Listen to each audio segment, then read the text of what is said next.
nga ako maos Diyowa nga magahatag sa mahigugmaong kalulot sa hustisya o sa pagkamataron dinhi sa yuta kay niining mga butanga ako nahimuot nagimang sa yuta.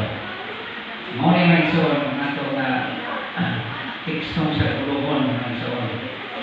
Ato makita din nga atong pagtuling si Manaa may ison may tungkol sa duha ka mga libro sa Daniel o sa Revelation may ison o pinagayan. Atong natakaw din yung iso sa atong traksyon sa leksyon na daghang mga tao na maglikay sa pagtuon niini na iso tungod kay matod pa sa mga Kristohano na nag-usik lang sila panahon sa pagtuon niini tungod kay malisod sakto ni mga isoon. Apan ang balaang kasulatan na isoon, no? Nagisgot nga kung magbasa ang mga katawhan ng iso, pasakta sila. Muna'y tingog ng iso sa Ginoo ng iso. Nga ang mga ministro o mga tao ng iso, nagpamatuod na ang mga tagna ng iso sa Daniel o sa Pinagaya, maoy mga misteryo o tinago ng iso na dili masabtan mga isoon. Apan natudlo si Ginoo si Kristo sa iyang mga ginunan ngadto sa mga pulong ni manalagna Daniel mga isoon. Na kining duruha ka basahon na isoon, no? Ang pinadayag mga isoon gi tun-an diretsa kadto sa libro sa Daniel nga isoon, no? Nag-ingon nga tungod sa pagpatuod sa inspiration o tinukit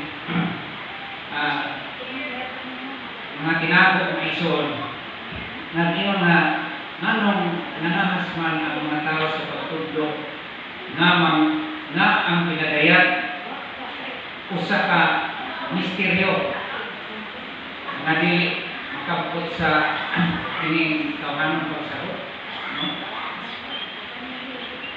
Usa kini ka misteryo nga isoon nga gipasabot mga isoon o gipadayag usa ka basahon nga agli o bukas nga isoon. Diba ako makita nga sa Daniel ang imong Ginoo nga Daniel takti ang basahon. Kunya sa pinadayag agli ang silyo ipaagli na tungod kay kini mga butang iso idayag na ani sa mga katawhan na sa katapusan kasaysayan ng iso, no? Dini makita nato ng iso, no?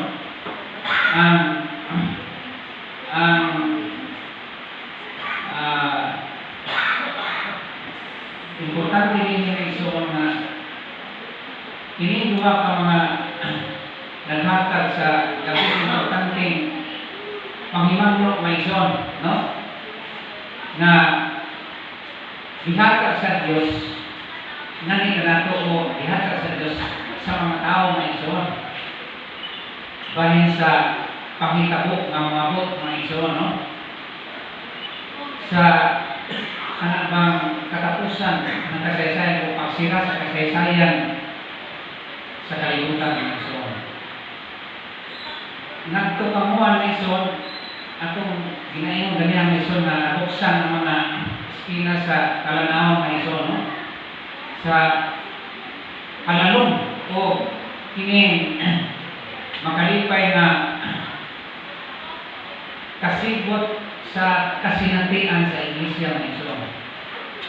Nakita din nga ang kahintang sa kakalagman, no? Mga away mga iso o sa katapusang pagluwa sa katawhan sa Diyos, no? Ato makita din sa pinudayag na mao gyud ang libro mga iso na naghatag kayo nato o kanang katapusang panghimangno, no? Kay mao ni ang katapusang libro mga iso na dinhi ang kasaysayan nga diin matapos ang kalibutan. Usa niining si manahan ison atong tunan kung unsa o pila ka mga prinsipyo ang giingon dinhi sa atong leksyon aron na kita maandam ang igsoon niining katapusan kasaysayan sa kalibutan. Naot nga ni kapulong igsoon kada gabi atong tunan gud na imanan gud nato ang igsoon kay kini usa sa mga labing mahinungdanon kanang tanan o binirong puto maayong hapon kanang tanan.